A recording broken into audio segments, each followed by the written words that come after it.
Qué fácil que era, ¿no? Sí, ¿cómo te va? Ya Bien, veo a que ver. hay algunas personas que ya están ingresando.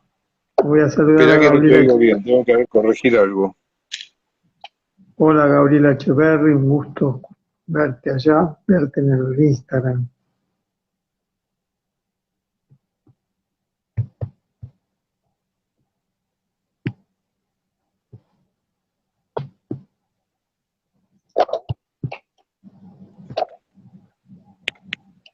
A ver, habla.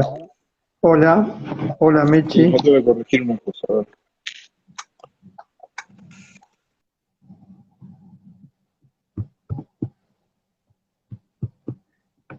Te estoy poniendo que esta conversación va a ir sin imágenes.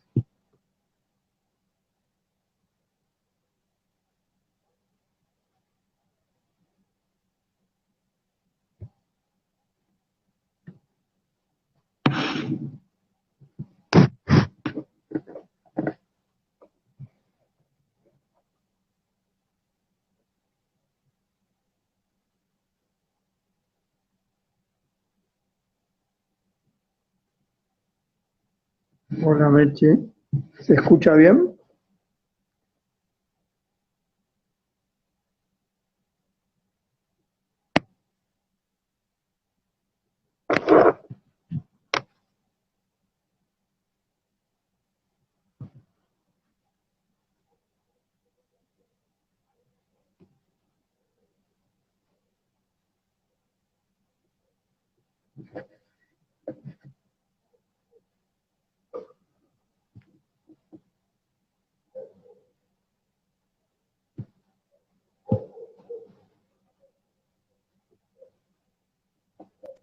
Habla.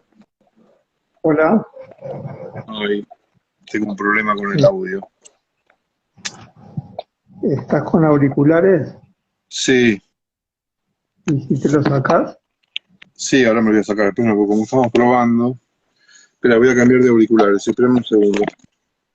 Ahí está. Hola Vero, ¿cómo te va?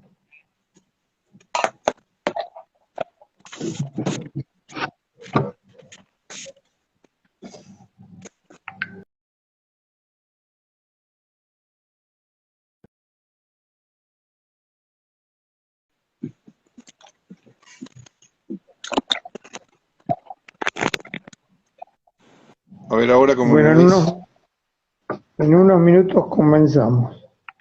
¿Me oís bien ahora? Yo te oigo, sí, sí.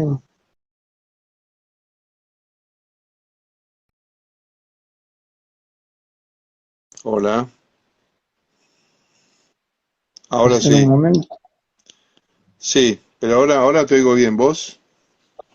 Yo te escucho muy bien. Bueno, perfecto. Ahí Ahí está Fernando. estamos. Estoy saludando a algunas personas que identifico. Fernando Estivala, Vero. O sea, que no nos dejaron solos.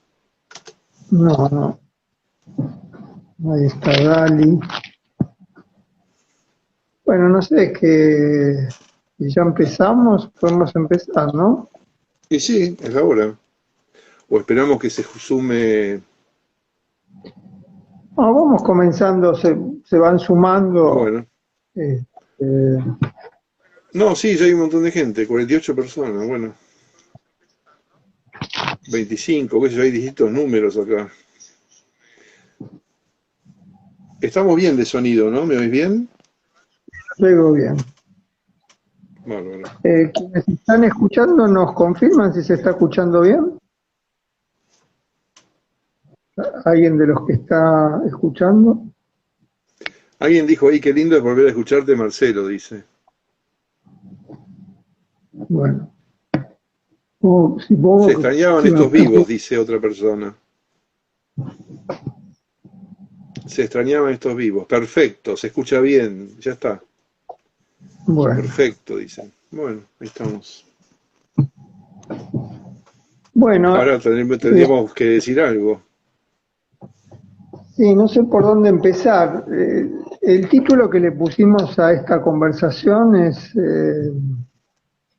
me fue resultando con el correr de los días más misterioso, ¿no? creo que surgió Por de esto. la idea de que, bueno, no sabíamos si podemos sostener una conversación con una frecuencia ya fija y entonces la definimos como solo por esta vez.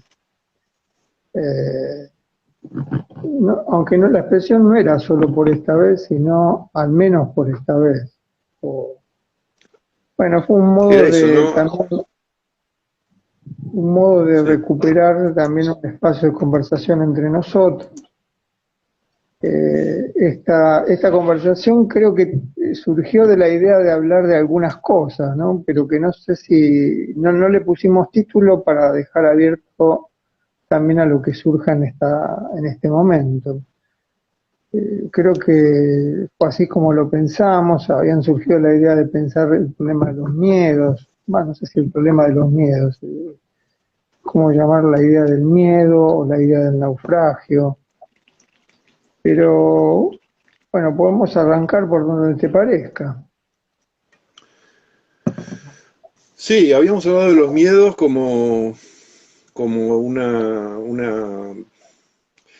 una asistencia a la escena que estamos transcurriendo, ¿no? Que es una escena que requiere algún tipo de caracterización, ¿no?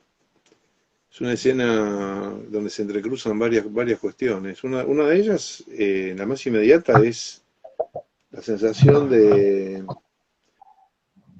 inevitabilidad o resignación que hay a un estado de cosas extremadamente desigual, donde la soberbia de la acumulación de riqueza es un punto, ¿no? Hay una prepotencia y una soberbia que tiene la acumulación de riqueza que ya venía un poco de antes, pero que la impas de la pandemia, esta que no terminó todavía, parece haber producido, porque digo, parece haber producido porque nos toma, nos toma en una condición de desprevenimiento, no es que uno tenga cómo situarse frente a eso, ¿no? Hay que decirlo de esa manera, porque siempre cuando pensamos o hablamos o nos encontramos en circunstancias analíticas o reflexivas o académicas o culturales o lo que sea, parece que uno estuviera en un lugar, ¿no? Y que ese lugar tuviera algún tipo de consistencia o de, o de condición de encontrarse en posibilidades de confrontar o de resistir, y eso no es así. En realidad nos toma un absoluto desprevenimiento, es como si nos hubiesen asaltado. Esa emergencia de una soberbia infinita, de un desprecio, de una humillación, de un maltrato generalizado global, es como si nos asaltaran, ¿no? Es como si alguien de pronto en la calle no es otro transeúnte, otra persona que va caminando por la calle y con la que te cruzás indiferentemente o inocuamente, sino que se te tira encima y te agrede, te viola, te asalta, ¿no? Entonces estamos viviendo eso, un mayúsculo asalto de estos seres voluptuosos, cuya voluptuosidad está en el poder y en la riqueza, que nos asaltan, ¿no? Entonces el miedo o la incertidumbre, ciertas formas de miedo, de desamparo, pueden encontrar algún tipo de respuesta en por lo menos, porque digo, es una metáfora hablar del asalto. Un asalto es algo muy concreto que uno puede definir bien. Esto no. Esto está disfrazado, tiene pretextos, se dice de muchas maneras, y después hay una multitud que lo justifica y que se interpone en una condición de complicidad. ¿Viste esos asaltos donde hay varias personas que intervienen? Una que te saca algo, pero hay otras que te distraen. Es esa lógica del asalto, ¿no? O de la violación. Es decir, hay una multitud que te distrae, ¿no? Y de pronto te das cuenta de que te asaltaron, te hicieron un daño, pero esa multitud te sigue distrayendo de todos modos, ¿no? Para que no te des cuenta, para que creas que está pasando otra cosa distinta. Me Sí, parece que puede ser una metáfora que sirva de inicio para esto, ¿no? sí, entraste planteando algo tremendo, ¿no? Que no sé cómo pensar. El tema de la soberbia de la acumulación de riqueza, ¿no? Lo anoté para pensarlo, ¿no? Hay una cosa que alguna vez trabajé, que es la idea de pleonexia, que es una idea que viene del siglo V antes de Cristo, que la usa Platón para describir la acumulación, que es una de las cosas que planteaste, de riqueza, pero con un agregado que se llama pleonexia a la acumulación de riqueza que no es necesaria, que no se puede utilizar. Para decir, trasciende, en general se la define como codicia o avaricia, pero en realidad pone en juego algo que es tremendo, que es la acumulación de algo que no es empleable, no es usable. Las grandes riquezas del mundo no son empleables, ¿viste? No es que son riquezas para comprarse algo o comprarse muchísimas cosas. ¿Está la conexión? Sí, sí, sí, sí. Ah. Estaba Esa idea, escuchando. eso me llevó a pensar lo que decías cuando hablabas de asalto. Hay una violencia de esa acumulación de lo innecesario y al mismo tiempo una pregunta, ¿no? ¿Para qué esa acumulación es inútil? Que es innecesaria? Son números en pantallas inimaginables, las grandes riquezas. Vos usaste muchas expresiones últimamente, ultra ricos has usado, creo, ¿no? Sí, No alcanza la palabra riqueza, ¿no? Como no alcanza la palabra millonario, billonario, multimillonario. Ya las cifras superan, esa idea de la acumulación supera lo previsto por las representaciones numéricas. ese punto es importante porque uno está frente a una multitud, no está frente a un asaltante, ¿no? O ni a un grupo asaltante aparentemente, sino que hay una multitud que tenemos alrededor con ese murmullo distractivo, continuo, con una constante actividad justificadora, de pretextos, ¿no es cierto? Que nos mantiene en un estado así como de entretenimiento. Y esa multitud no es la que nos asalta, es decir, no es como un saqueo, ¿no? No es como cuando hay un saqueo que viene una turba vandálica a quitártelo todo, sino que es una multitud distractiva, o sea que aparentemente es inocente, ¿no? Por eso me surgió esta metáfora de cuando varias personas tratan de asaltarte y una es la que va a meter la mano para extraerte la billetera o lo que sea, o la cartera o lo que sea, o para arrojarte al suelo, y otras, una o dos o tres, están alrededor fingiendo otra situación, fingiendo una escena donde está ocurriendo cualquier otra cosa, que puede ser el accidente que pretextan con el que te distraen, o un verso que te hacen, un cuento, ¿no? Para mantener tu atención en eso, ¿no? Entonces, la necesidad de decir ultra ricos tiene que ver con que los asaltantes son un grupo cada vez menor. Es un grupo cada vez menor, es un grupo que se va reduciendo, que está en competencia, una competencia feroz. Es decir, no hay un colectivo solidario, intersolidario entre sus integrantes, sino que es un colectivo que tiene como vector el número uno, convertirse en un número Mm. uno. Es decir, hay la construcción de una divinidad ahí, de una suerte de inmortalidad, de divinidad omnipotente, ¿no? Entonces, lo que se está disputando es eso. Y después, algo que está muy vinculado con esto que estoy diciendo y que se diferencia de la idea de pleonexia, es que no se trata de tener más de lo que se puede consumir o utilizar o disponer, sino se trata de tenerlo todo. Este es un punto muy importante. Es una competencia por tenerlo todo, por tener la totalidad de lo existente, ¿no? Es decir, esa es una idea que no se la dice de esa manera explícita, pero se trata de lo que estamos conversando, de leer que ese es el sentido de lo que está ocurriendo, ¿no? Alguien que se quiere quedar con todo. La idea en sí mismo no es nueva porque tiene que ver con un elemento cercano a la acumulación de riqueza que es la ambición imperial, ¿no? La soberanía imperial, es decir, gobernar el mundo entero. Pero esto ahora se ha vuelto posible. Esa es la diferencia, ¿no? Ya no es necesario actuar como Alejandro, ¿no? O como los romanos, o de alguna manera similar, que hay que tomarse el trabajo, un trabajo de conquista.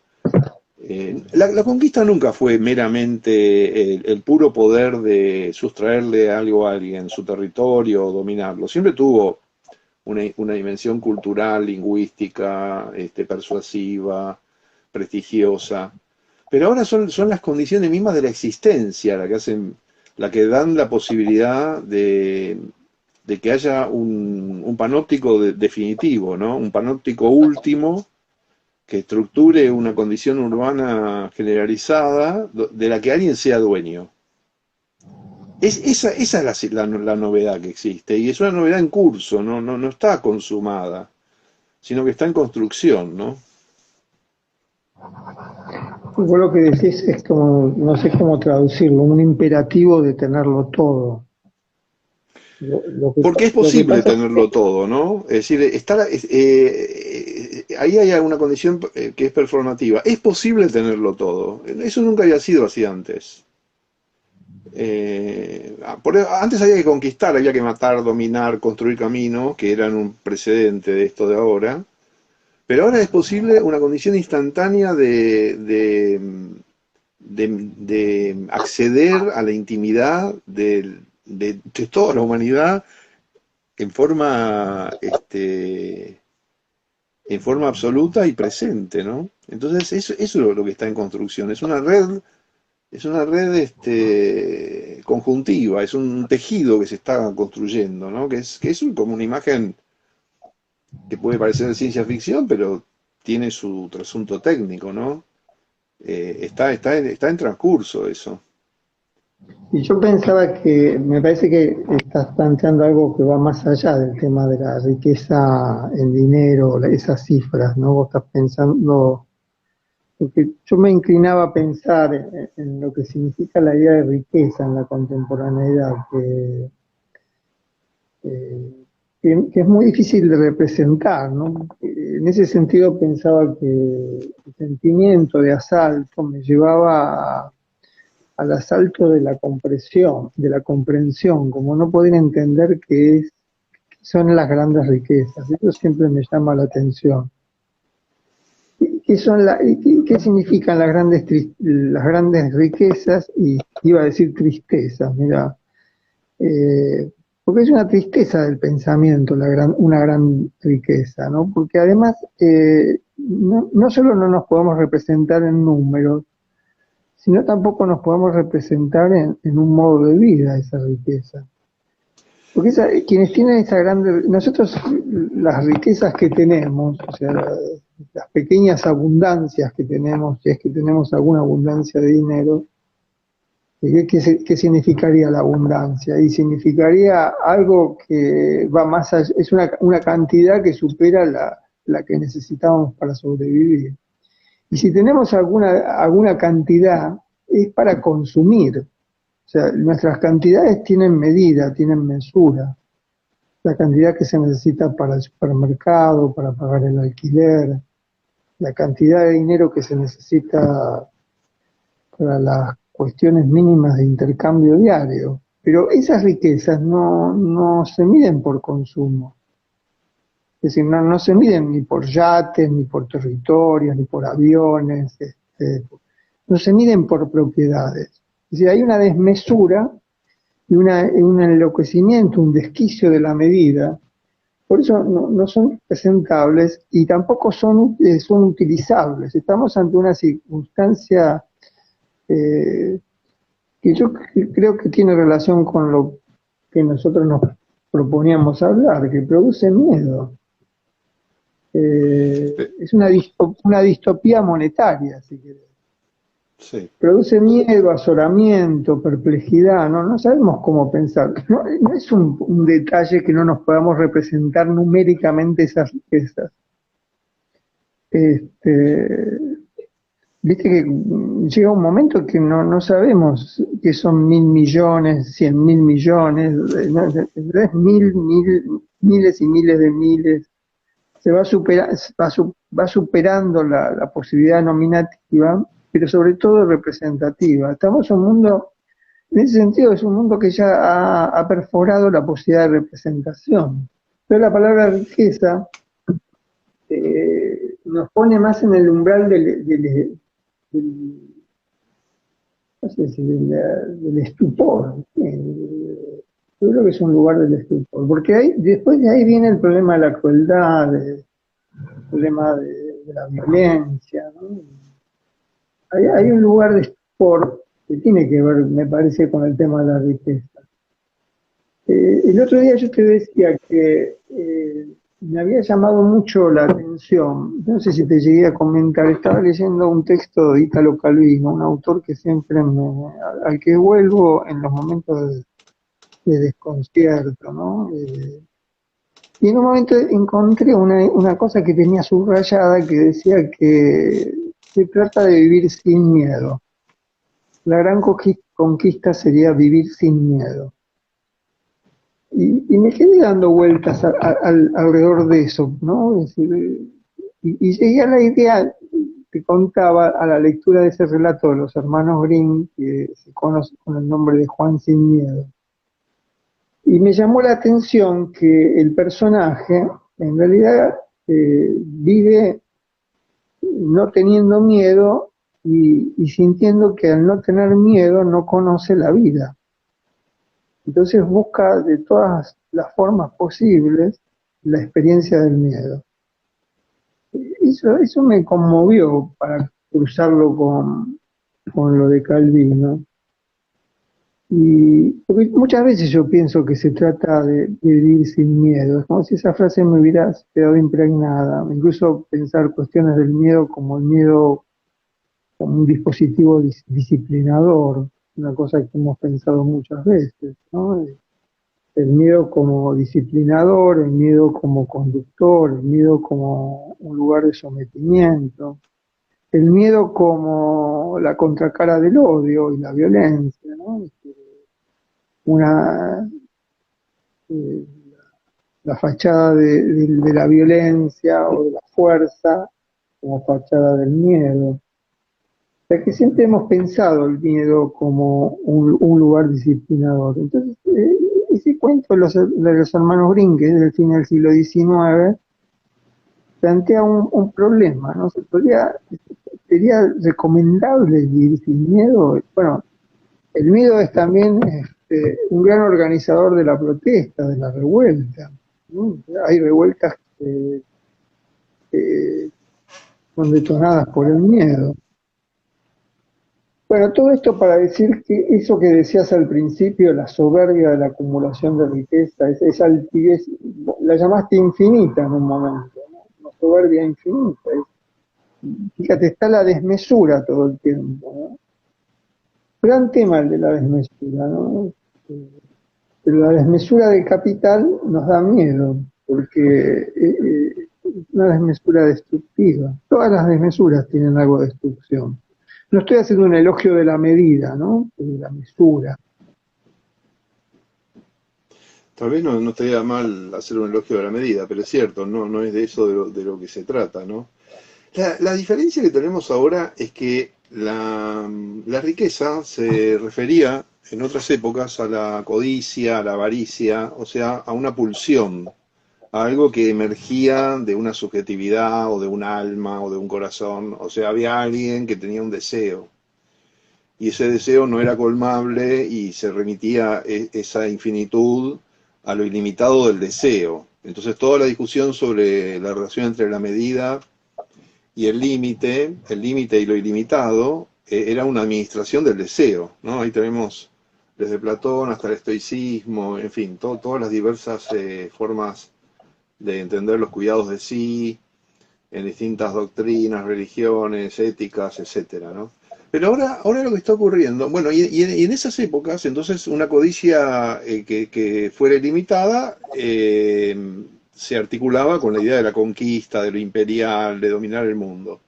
Pero ahora Ahora hay otra situación en la cual la totalidad, hay una totalidad que es de alguna manera representable o visualizable o deseable o concebible, que es la población humana, la biosfera, el sistema solar. Es decir, hay una extensión técnica del dominio humano que es mensurable. Eso no quiere decir que esté fuera de discusión esa mensurabilidad, pero la práctica que llevamos a cabo es de realizar esa mensura. Es decir, tenemos un mundo que creemos susceptible de mensura, que nos representamos, que a través de gráficos, de mapas, o fíjate que, por ejemplo, la moneda supone un número, hay un número que es el circulante,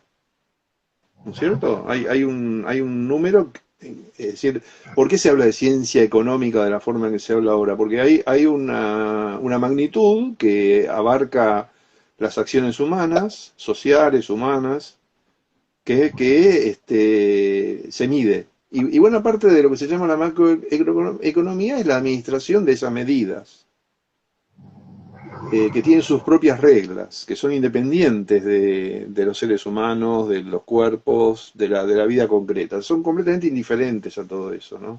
Como toda medida tiene una autonomía, ¿no es cierto? El álgebra, la matemática tiene una lógica interna.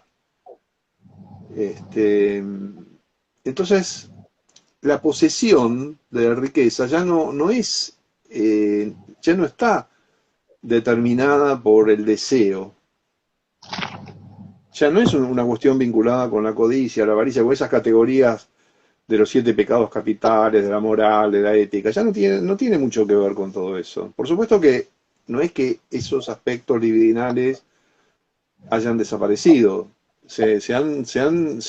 han cambiado las condiciones en las cuales se desenvuelven esos trayectos libidinales, ¿no?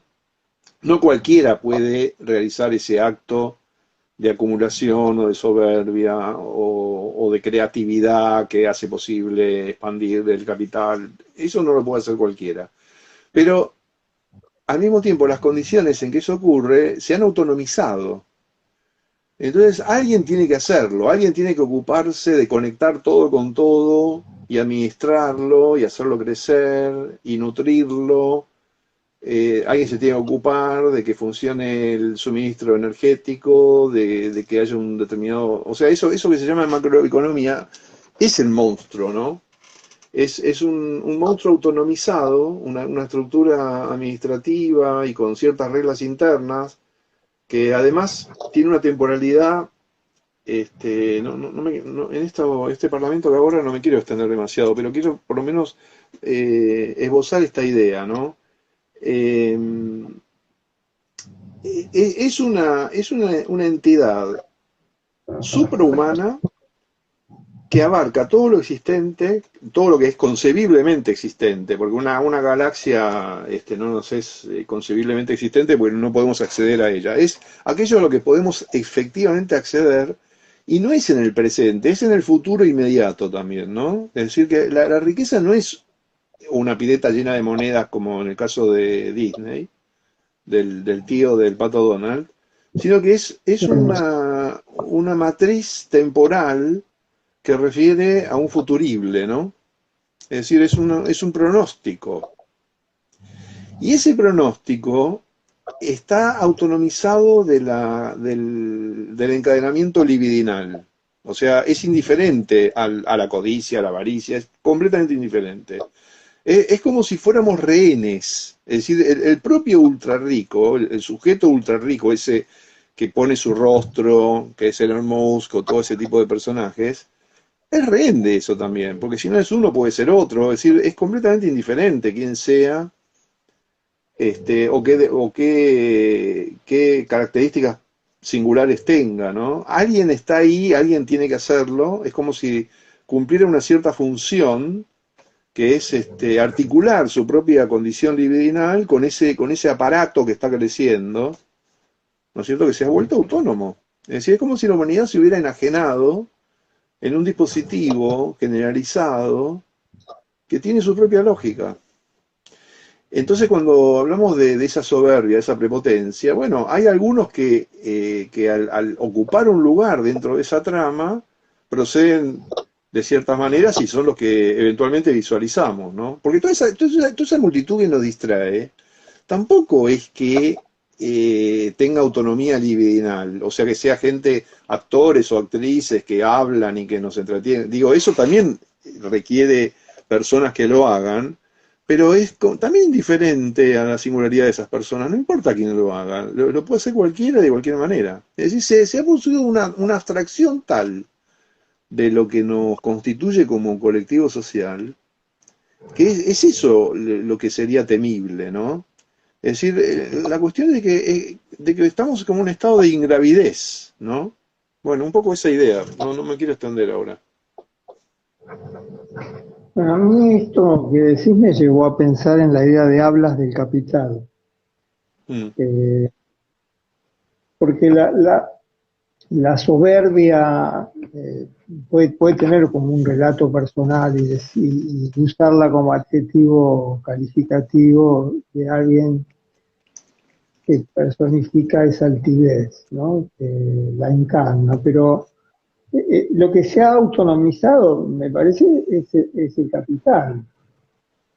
El capital es el agente activo que gobierna la acumulación de riqueza. Digamos, podríamos decirlo así, si el capital hablara, por eso esa idea de un habla del capital, si se le atribuye ese lugar de animista, el capital desea capital. Por eso, y eso es la acumulación. Este, los personajes que encarnan la propiedad nominal de esos números acumulados están, como vos decís, en un estado de sujeción del imperativo de la acumulación.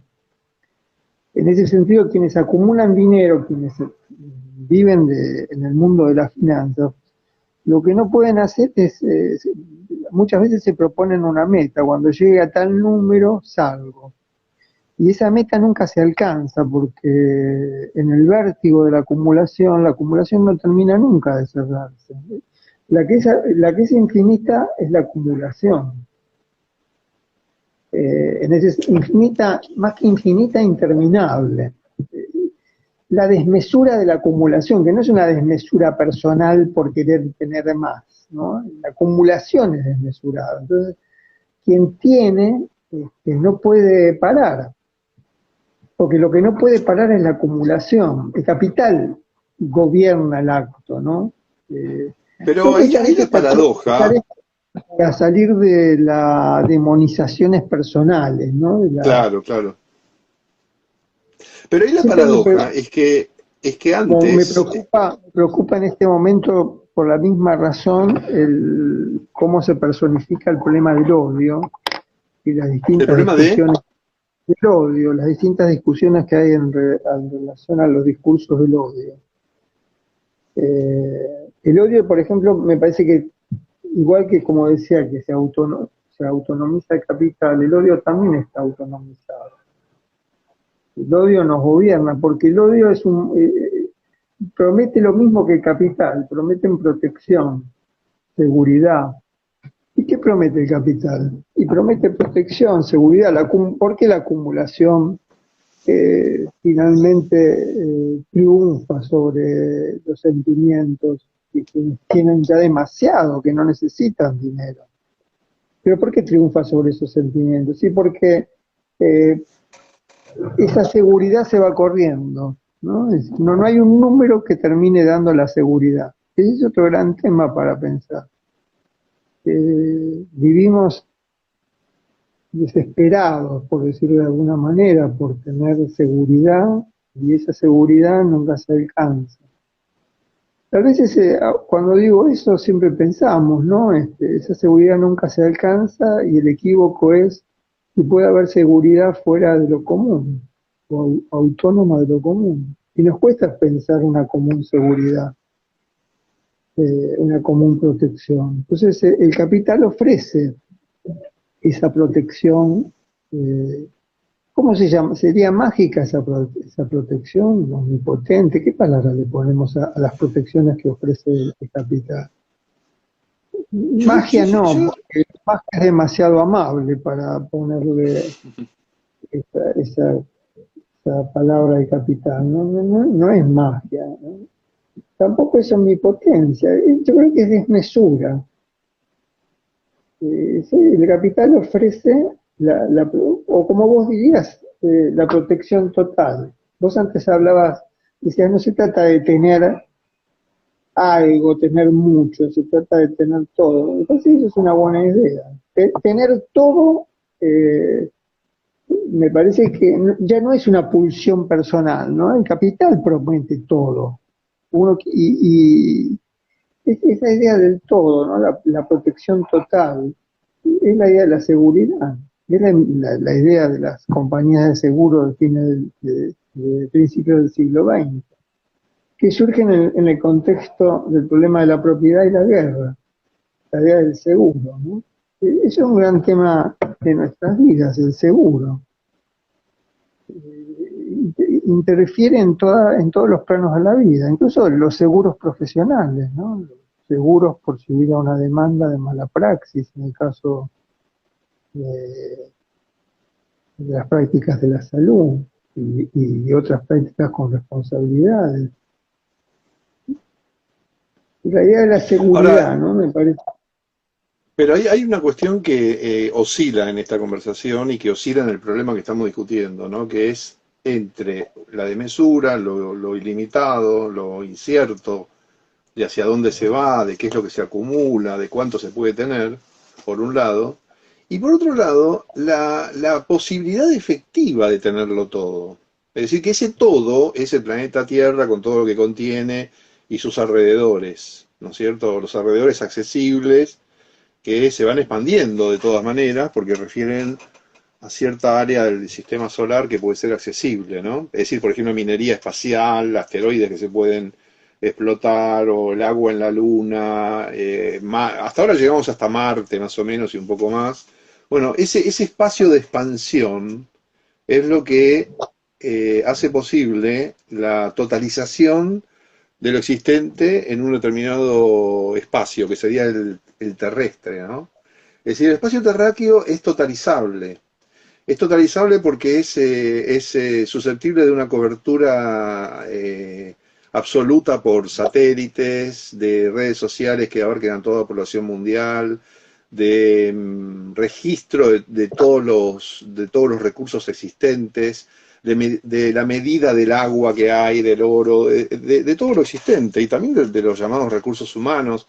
Es decir, vos podés medir, bueno, están esos relojes, esos medidores de la población mundial que en tiempo real se ve cuánta gente nace y cuánta gente muere. Esa mirada panóptica es lo que determina una imagen acerca de todo lo existente, que tiene un correlato material, es una condición efectiva, la de la totalización de lo existente, ¿no? No es una fantasía o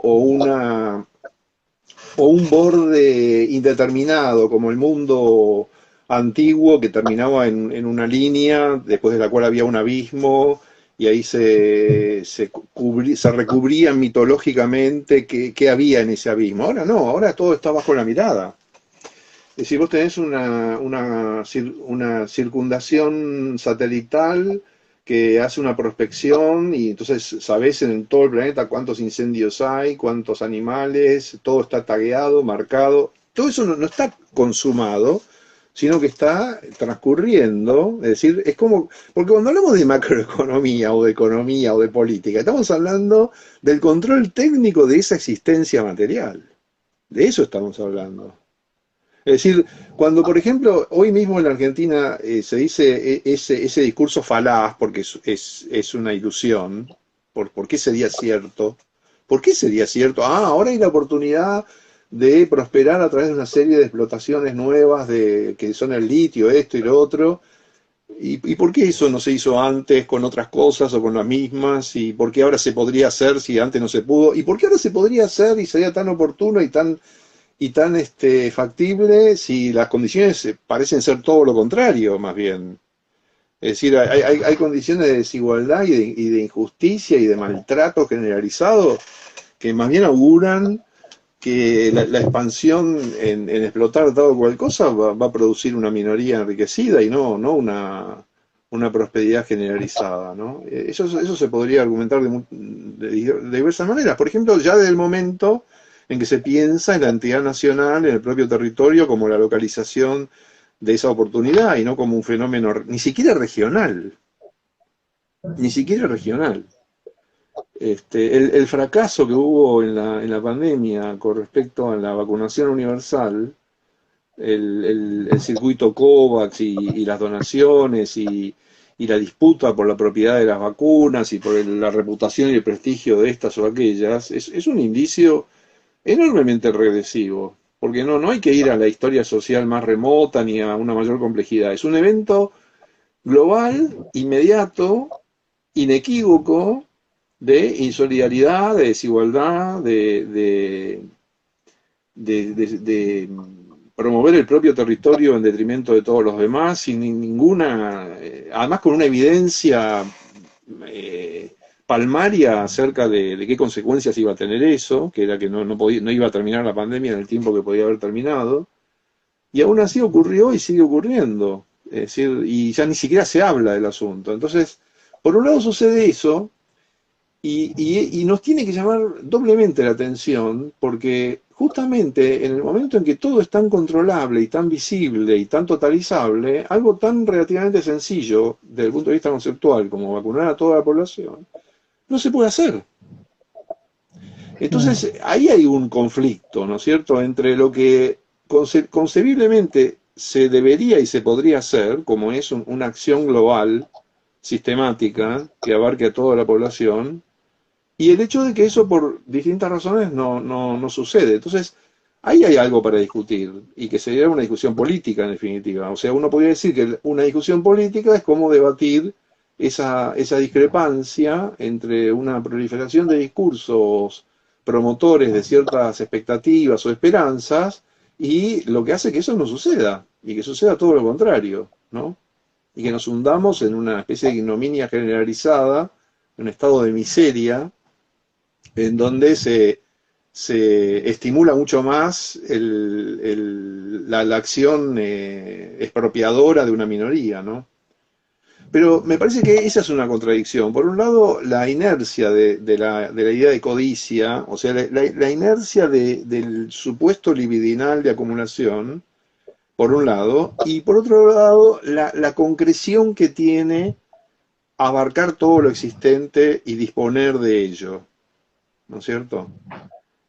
Ese sería uno de los términos del litigio. Y el otro sería que esto no puede ocurrir en tiempo presente, sino que ocurre como un futurible. Es decir, el capital ya no es algo que vos puedas situar en una localización física ni temporal, sino que es una expectativa, es un futuro. Alguien puede apropiarse o está en condiciones de apropiarse o de discutir el futuro. Es el futuro lo que se discute, es el futuro lo que se representa como una curva que tiene ciertas características, ¿no? Y esto asumió una forma estética, una forma representacional que determina nuestro modo de hablar también. Hablamos en términos de curvas, curvas que van en una dirección, que van en otra, que tienen comportamiento, inclusive se habla de ellas como de entidades autónomas, ¿no? Recuerdo bien cómo Quirós hablaba durante toda la pandemia de los comportamientos de las curvas maduran, se detienen, prosiguen. La idea de que una curva madura es muy potente, ¿no? Es decir, es como si fuera un ser viviente que tiene una determinada evolución, ¿no? Y entonces madura. Primero era joven y después es mayor y tiene un trayecto vital. O sea, ahí hay un esfuerzo por inteligir ese proceso de abstracción, ¿no? Verlo como un ser viviente, porque es como una especie de ser viviente, esa condición de autonomización del capital es como un ser viviente que nos viola, ¿no? Que nos asalta.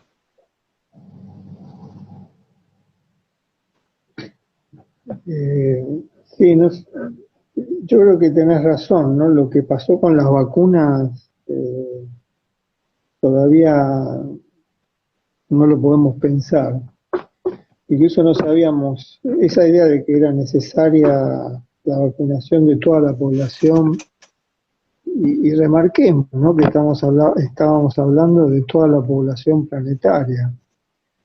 Y como pocas veces en la historia quedó a la vista que estaba en juego lo planetario.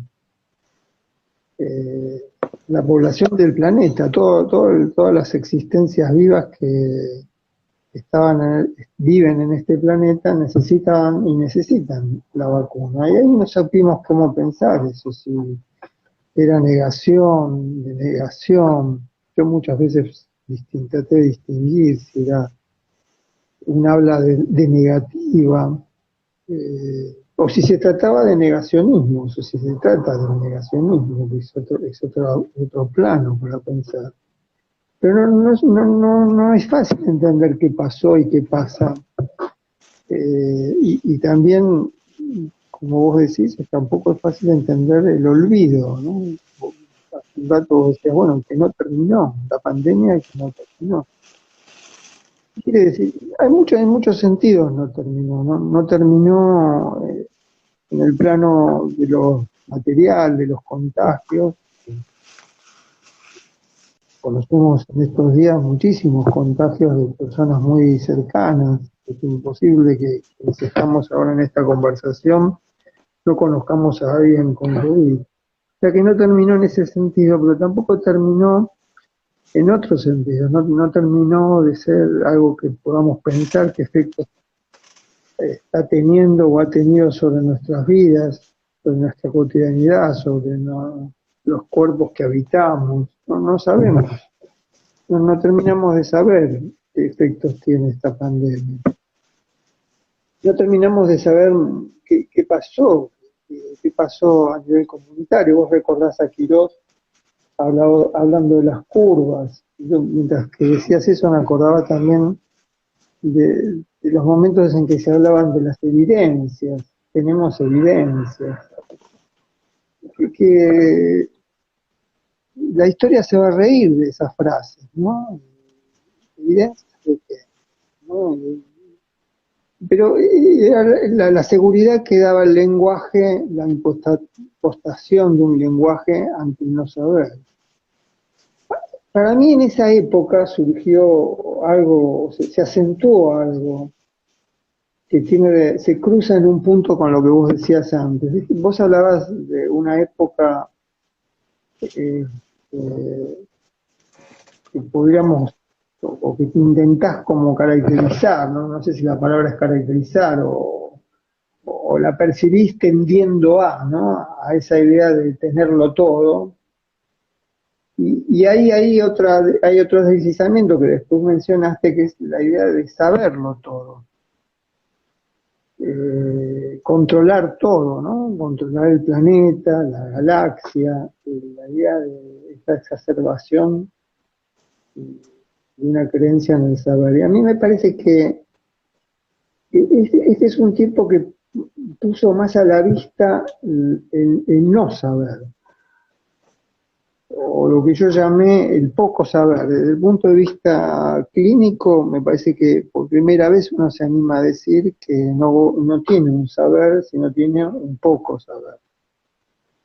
Y eso en función de discutir porque hubo otras, así como vos hablabas al principio de la soberbia de la acumulación de la riqueza, hay como muchos lugares y muchas soberbias en el mundo de las aulas de capital. Una es la soberbia de la medicina, que en esos días se encontró con que estaba frente a algo que no sabía cómo pensar, no sabía qué actitud tomar. Y la omnipotencia médica quedaba demolida. Y ahí está también el lugar de sufrimiento de quienes trabajaban y trabajan en salud, el encontrarse sin saber. En ese sentido me parece que hay al mismo tiempo siempre, tal vez siempre fue así, ¿no? ¿Quiénes se ocupaban de ese plano del poco saber, ¿no? ¿Quiénes contornean lo que no se sabe? Y me parece que siempre eh, el psicoanálisis tuvo algo de potencia, fue ese ponerse del lado de las artes, ¿no? Quienes pudieran, los discursos, las prácticas que trataron de rodear respetuosamente la desmesura de la vida, pues la vida tiene una desmesura, por eso es difícil usar la palabra desmesura sin eh, algunas puntualizaciones. La vida es demasiada, es una desmesura. No se puede pensar la vida, ni se va a poder pensar la vida en su totalidad. Vos hablabas de la totalización. La totalización de lo que existe. Yo pensaba, bueno, por suerte, mira, por suerte, ¿no? Como si fuera un problema que nos ha colocado en una posición favorable y maravillosa, ¿no? Por suerte habitamos las posiciones del pensamiento que saben que no es totalizable la vida. Y eso es una gran noticia, que sabemos que formamos parte del pensamiento no totalizador, el pensamiento que sabe de la desmesura del vivir, de que el vivir es desmesurado, y que, y que un modo de pensar esa desmesura es respetuosamente, sabiendo que sabemos que hay un poco saber sobre esa desmesura. Y el capital no entendería esto. El capital tiende a maximizar el saber, si cabe la expresión, de volverlo máximo. Por eso, en la soberbia en medio de la pandemia, hablaba de evidencias científicas respecto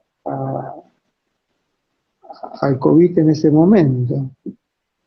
Y Pero te decía, hay algo ahí que te quiero decir, que es que todo lo que decís estoy completamente coincidente, ¿no? Estamos de acuerdo. Pero hay algo que decir en contraste, digamos, con lo que estás diciendo y que compartimos, que es la noción de hogar. Porque, digamos, el espíritu, el alma, el aparato psíquico, como lo quieras llamar, la subjetividad, responde a esas características de lo inconmensurable, de lo que no tiene reglas definitivas ni límites, de acuerdo. Pero hay algo que es el hogar, que es la condición que es condición de existencia el hogar. Y el hogar sí es totalizable, sí es susceptible de control, porque eso define al hogar. Es decir, yo defino como hogar. Empecemos por lo más etimológico de hogar, ¿no? Hogar es un fuego que está limitado, no es un incendio. Y es un fuego que puedo contemplar en condiciones de seguridad. O sea, el hogar es un fuego que se enciende y que no se prolifera fuera de la voluntad de quien lo administra y que hace posible vivir en forma social, familiar o comunitaria. Eso es un hogar. Y por extensión, la idea del fuego controlado se amplía a los límites de la habitación o de la residencia o de la aldea o de la ciudad. Eso es un hogar. O sea, un hogar sí es una totalización relativa, es un oxímoron eso, ¿no? Pero es una totalización, porque yo puedo entender cuáles son los límites de mi hogar, que los defino, y dentro de ese hogar reconozco una soberanía, un territorio, una experiencia vital, como queramos decir. Es decir, de ahí viene la palabra de dominio, propiedad, todo eso remite al hogar. La medida común de la existencia es el hogar. Todo ser humano hace posible su existencia alrededor y en el interior de un hogar. Y la idea de hogar, como sabemos, se extendió históricamente a las comunidades y a las naciones y a los territorios. ¿No es cierto? Es decir, un hogar es también un país. Lo que está en cuestión ahora es que el hogar es la tierra. Entonces, al expandirse de esa manera, han cambiado las medidas. Y entonces han cambiado también los términos políticos de lo hogareño, de la existencia, ¿no es cierto? Si yo antes podía dominar mi hogar, podía ejercer una acción sobre mi hogar, sobre sus límites, su conservación, su reproducción, su legado, ¿no es cierto? En términos que fueran familiares o comunitarios o nacionales, todo lo cual siempre fue tan conflictivo.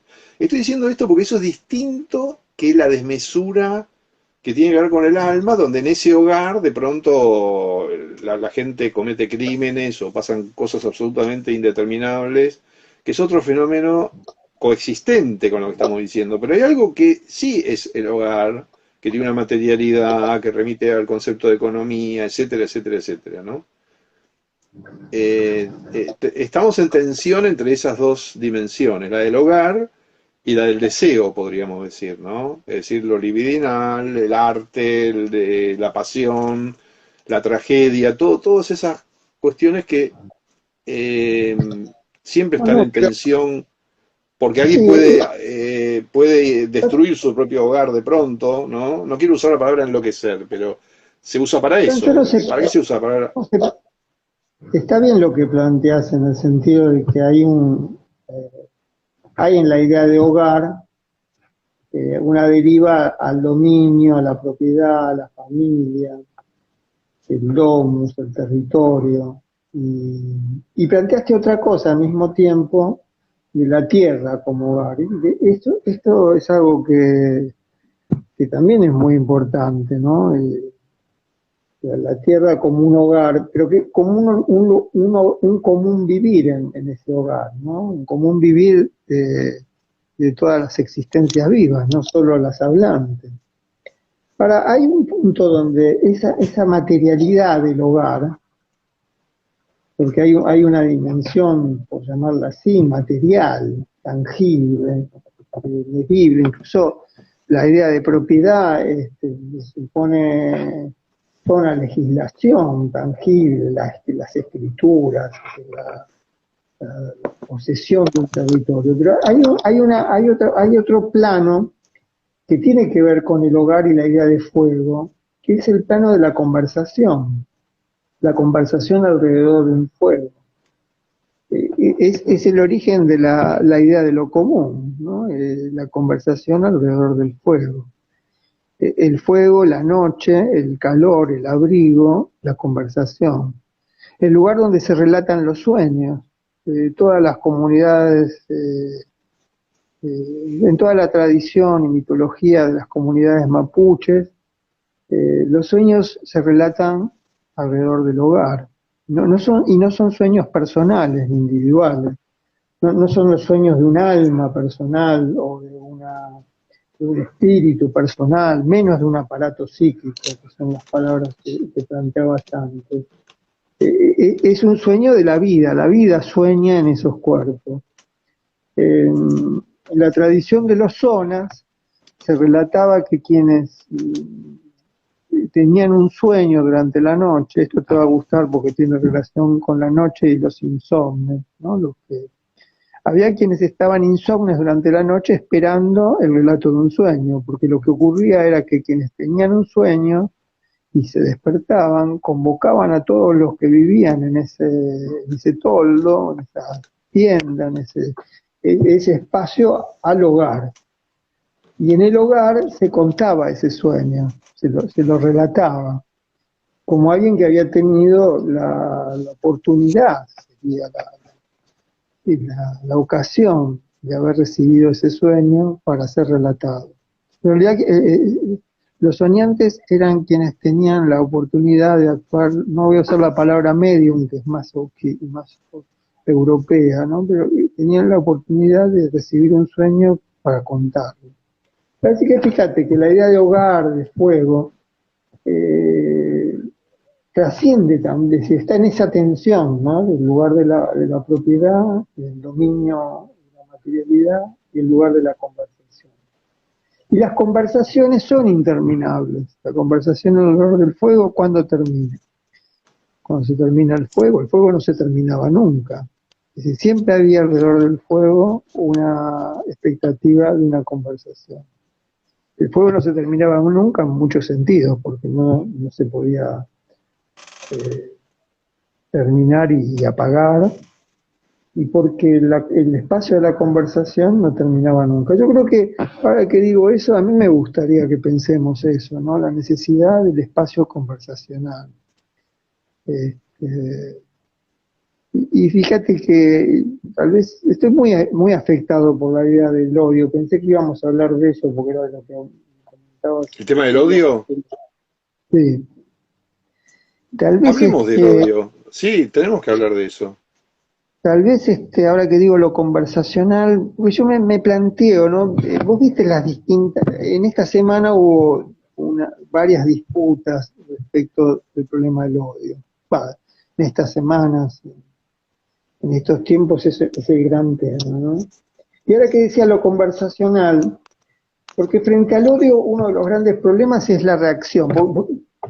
Es decir, está en juego muchos planos, incluso pensar el odio como un lugar de protección. Yo creo que el odio es la gran protección en los momentos de alta vulnerabilidad y de no poder confiar en lo común. Cuando no hay confianza en lo común, el odio es ese gran sistema protector. Porque el odio supone la ficción de una seguridad que te protege. Pero pensaba que uno de los problemas, después podemos hablar.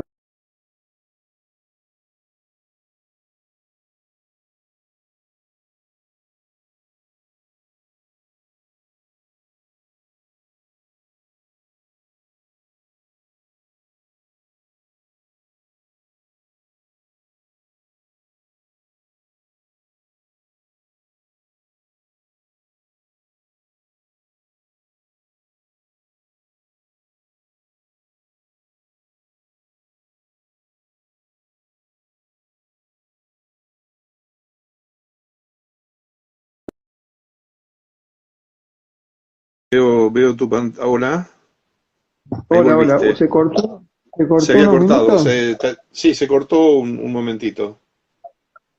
no sé en qué parte se cortó. Estabas hablando, sí, sí, yo estaba conectado, pero vos no, y te veía el circulito girando en tu pantalla, y ahora parece que Sí, volviste, ¿no?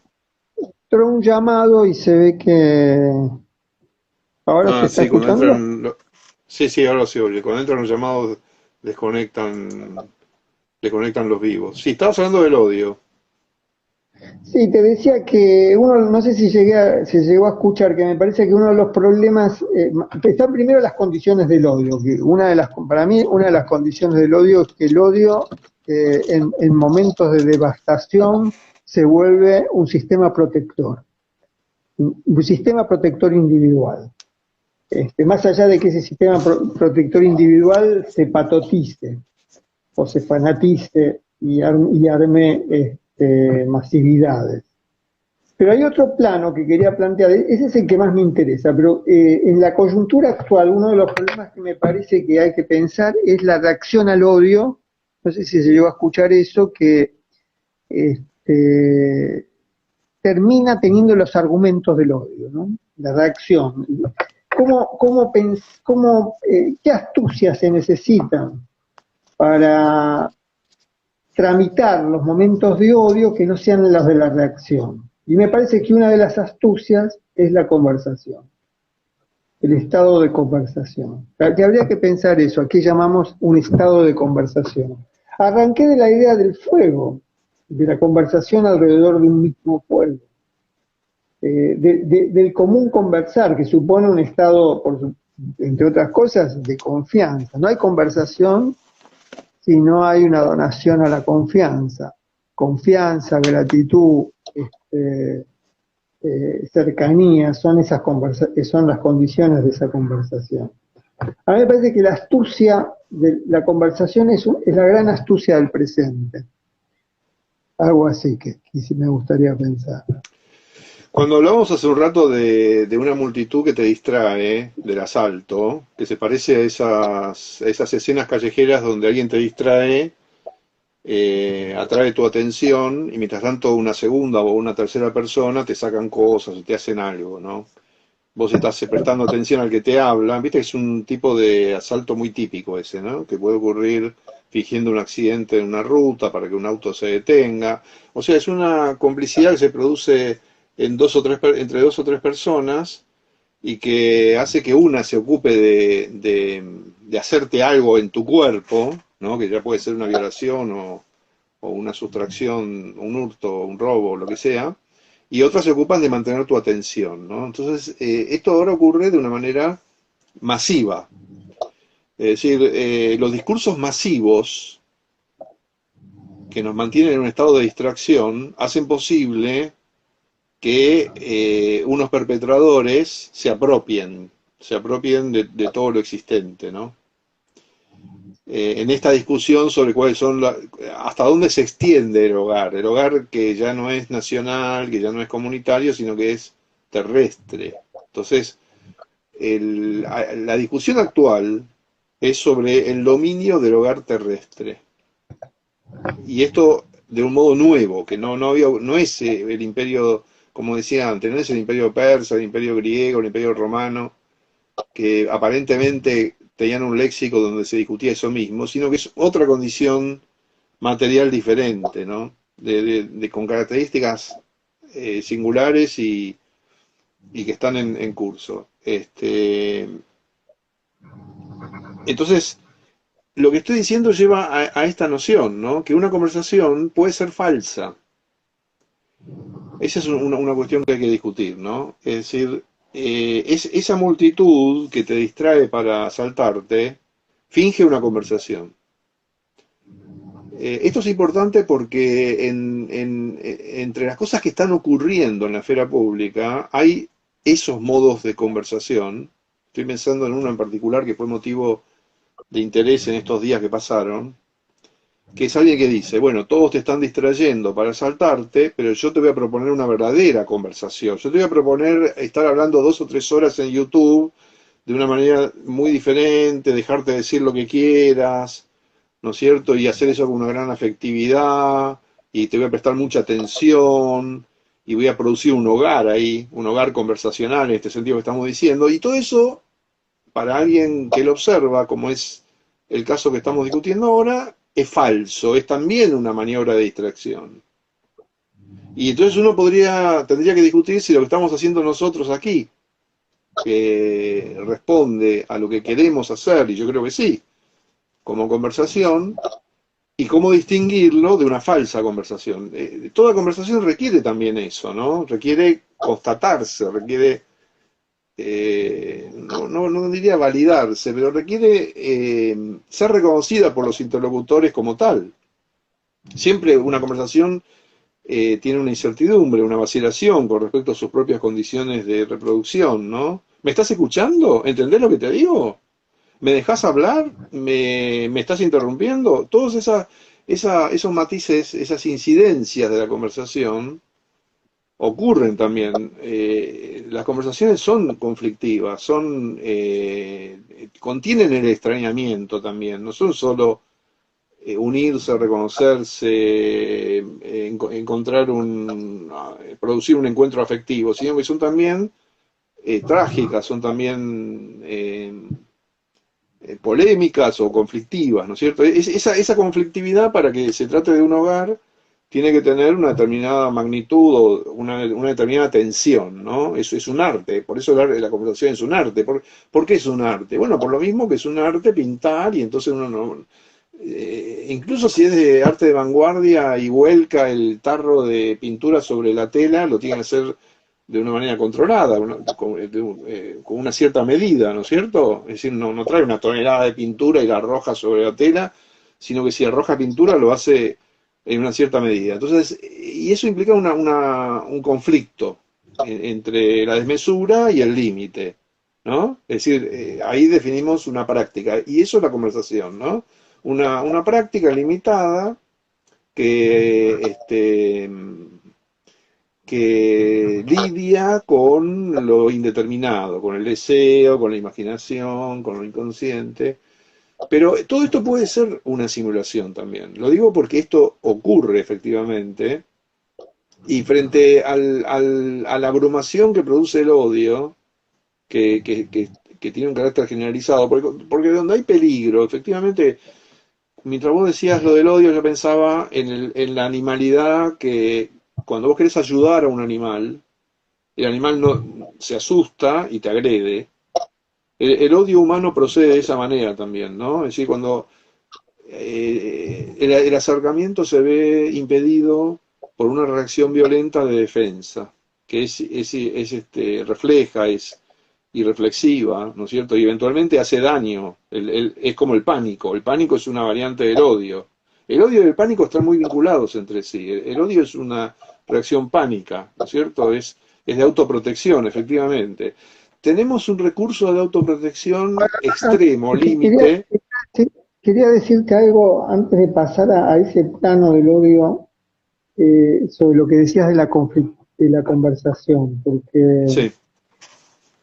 introdujiste algo que es muy inquietante, la idea de una conversación falsa.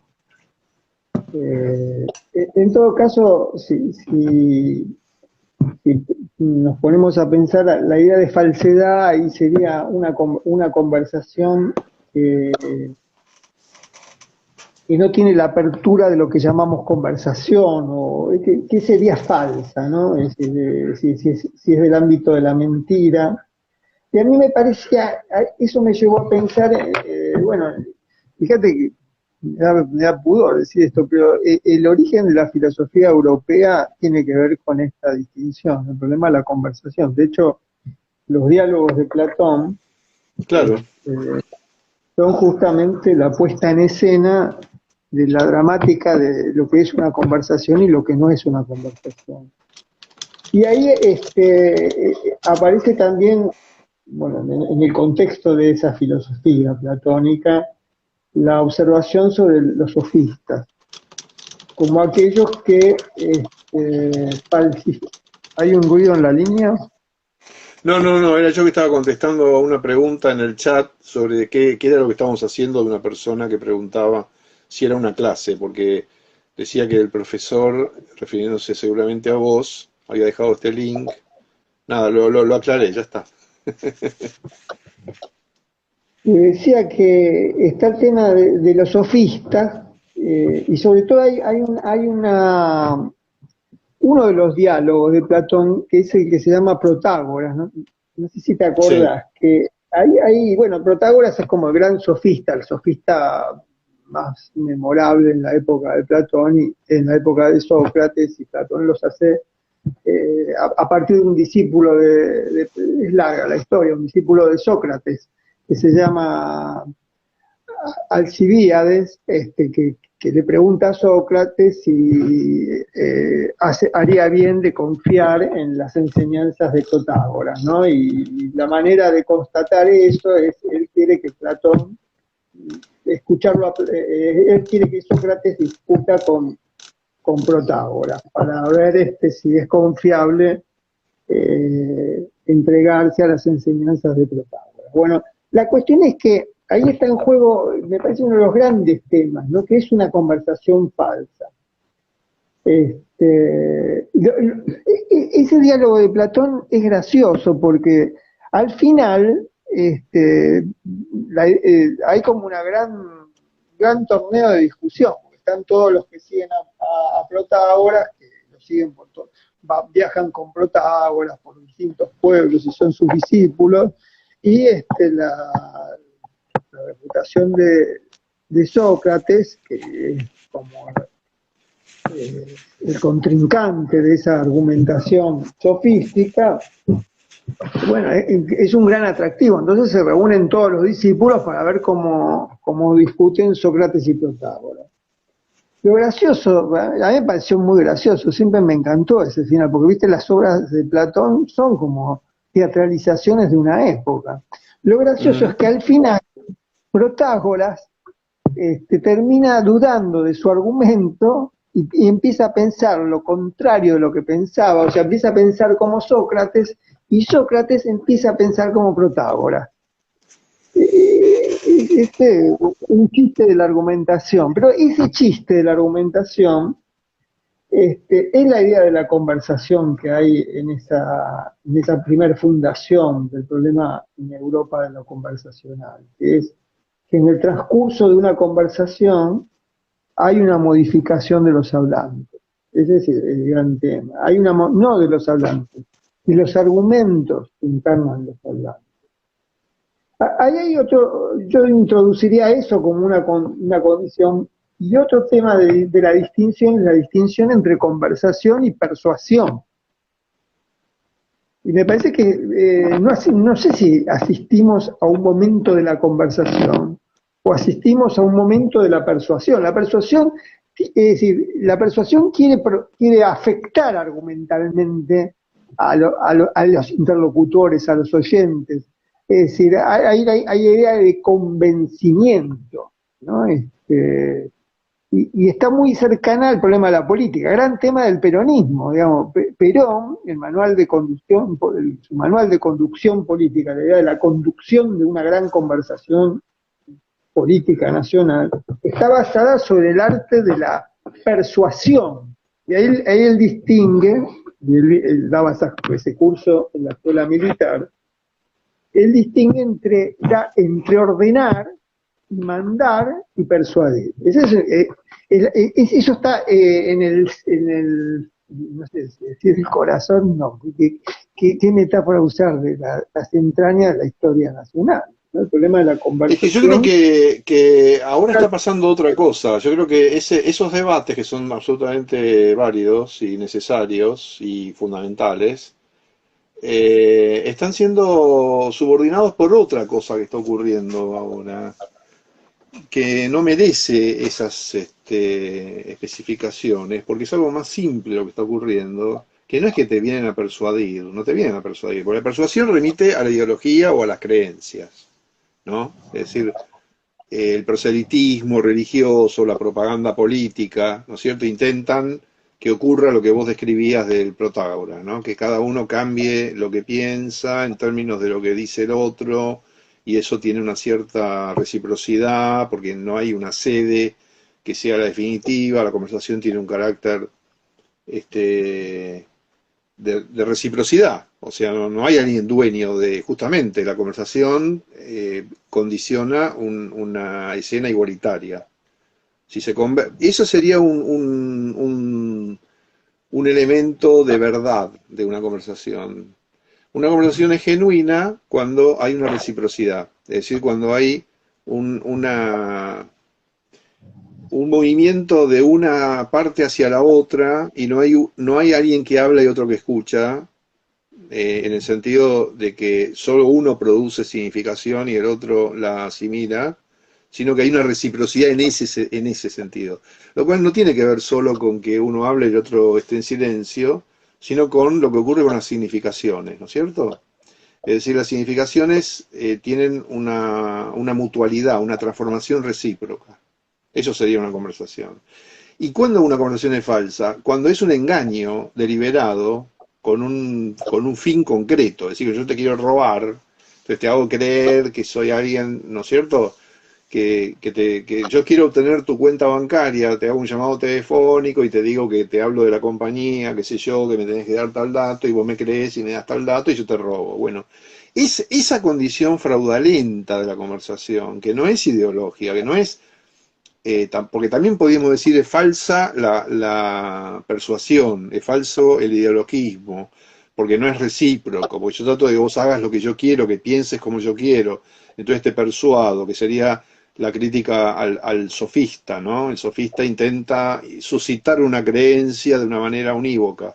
Entonces lo que diría Protágoras es, bueno, eso no sucede así, sucede que si hay una conversación se produce esa reciprocidad. Pero yo quiero ir a otro punto, que ya no es la discusión sobre la sofística, porque el gran equívoco sobre la multitud que nos distrae es atribuirle una condición sofística, que es lo que hacen muchos en el campo del análisis cultural y de la comunicación, que le dan dignidad sofista a la comunicación masiva y no tiene esa dignidad sofista. Es un colectivo de defraudadores, de asaltantes, de engañadores que nos tratan de sustraer la voluntad y la autonomía más elemental. Y esto lo digo porque estoy pensando en ese youtuber que tiene un supuesto conversacional, que no es sofisma, es el distractivo que sirve para que otro te asalte. Entonces, ahí sí podés plantearlo en términos de falsedad, porque te están abiertamente engañando con un fin concreto, ¿no? No es el problema de la verdad en el sentido filosófico, en el sentido espiritual, de su accesibilidad, de su tangibilidad, de lo concebible que puede ser algo así llamado, etcétera, etcétera, que era la discusión filosófica. No se trata de eso. Se trata de alguien que simplemente te viene a asaltar, te viene a engañar, te viene a tener poder sobre vos, se viene a apropiar de algo tuyo, de algo que es tu existencia misma, ¿no es cierto? Eso es lo que está ocurriendo. Y es tremendamente escandaloso una vez que es posible visualizarlo, ¿no? Una vez que se hace visualizarlo es profundamente escandaloso porque es un crimen generalizado, ¿no es Pero cierto? una pregunta, Sí. Alejandro, una pregunta. Cuando hablas de multitud que nos distrae, ¿a qué te referís? ¿Al colectivo mediático, al colectivo de las redes, a un youtuber?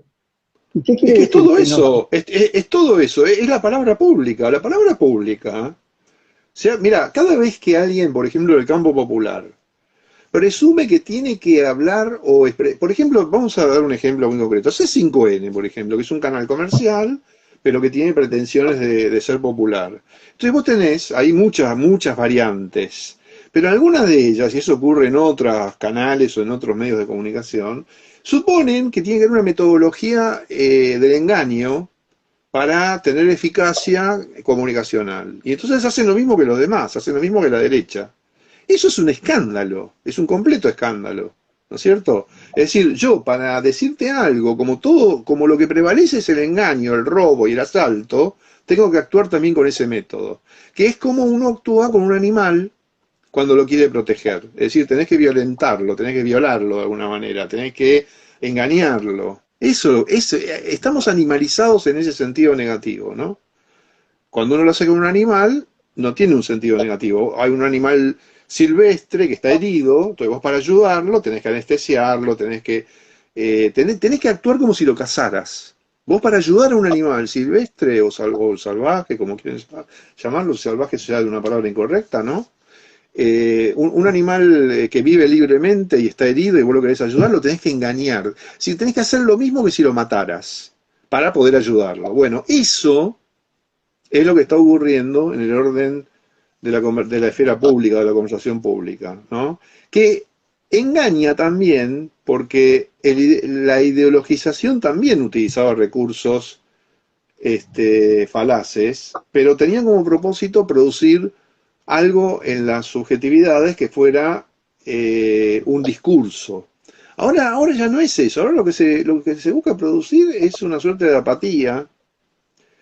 Lo que se busca producir es una inmovilización, es una parálisis, ¿no es cierto? Es encerrarnos en una burbuja y que desde ahí emitamos señales que sean monetizables. Eso es lo que está ocurriendo. Es una cosa realmente atroz. Es un mundo atroz en el que estamos. Es decir, y por eso hay algo ahí que merece llamarse caracterización. Caracterización de la atrocidad en que nos Ahora, encontramos. Entonces las conversaciones yo falsas no la son llama, falsas. Sí. a esas conversaciones del Estado público no las llamaría conversaciones. No, no, de Este, acuerdo. Son simulaciones, claro. Pero el claro, problema es que no las llamaría conversaciones falsas, porque necesitamos reservar la idea de conversación en otros sentidos, ¿no? En el sentido en el que vos también coincidís, ¿no? Es decir, una conversación que incluya su propia extrañeza, ¿no? ¿Qué quiere decir que incluya su propia extrañeza? Una conversación que vacile en sus incertidumbres, que, que celebre la extrañeza y no la uniformidad. No es fácil detectar y darle lugar darle espacio a la extrañeza en una conversación. En general la extrañeza es difícil de habitar, ¿no? La extrañeza, es decir, nosotros estamos conversando y tratamos de, no sé qué hacemos con los momentos de extrañeza, que son los momentos en que parece que no hablamos de lo mismo, que no sabemos. Pero hay un momento en que podemos decir, bueno, en este punto ya no sabemos de qué estamos hablando. Ese es un momento muy importante, ¿no? No hay conversación, me parece, si no se llega a ese momento donde, pero ¿de qué estábamos hablando? ¿Cómo llegamos a este punto? Sí. Ese punto, ¿eso qué es? Es más que una vacilación, es la extrañeza misma, es como si asistiéramos como extraños a lo que estamos diciendo. ¿Cómo no sabemos cómo llegamos aquí? Si estamos hablando entre nosotros dos, ¿no? Y ahora estoy viendo, bueno, alguien está diciendo que no es exagerada la afirmación de que vivimos en un mundo atroz. Yo creo que un mundo sin conversación es un mundo perdido, ¿no? O sea, no es un mundo en el que quisiéramos habitar. Ahora, quiero volver al tema de la condición fraudulenta o que tiene que ver con la persuasión, como un desarrollo de la persuasión a un nivel que Marshall McLuhan caracterizó al principio de la explosión de los medios de masas y planteaba esto que vos decías, es decir, es un estado que no sabemos cómo llamarlo, discursivo, que inmoviliza, que paraliza, que yo agregaría que inmoviliza, que paraliza, que anestesia, y que compone las condiciones de la sensibilidad del presente, ¿no? Que son indolencia, indiferencia, impasibilidad y anestesia. Y podríamos agregarle, bueno, inmovilización y parálisis estarían dentro de la idea de la anestesia. Marshall McLuhan, en ese libro extraordinario que se llamaba El medio es el masaje, esa idea del masaje como el lugar de es un texto escrito creo que en la década del 50, no tengo ahora presente si ya bordeaba los 60 o lo escribió al fines de 1950. Ese gran hallazgo, ¿no? Que la tapa que se publicó acá, que repetía la tapa en la que se hizo en los Estados Unidos, creo que fue la editorial Paidós la que lo publicó. Vos no podías leer en el título si le decía el medio es el masaje o el medio es el mensaje. Esa idea de que hasta el automatismo del pensamiento no podía como discernir de que lo que se estaba diciendo ahí es que los medios de las empresas comunicacionales masajeaban la sensibilidad hasta adormecerla. 1967 es el libro, de 1967. Mira vos, más avanzado de los años 60. Esa idea me evoca lo que estabas planteando, ¿no? No sé si a qué te referías con distracción, porque dices una multitud que nos distrae.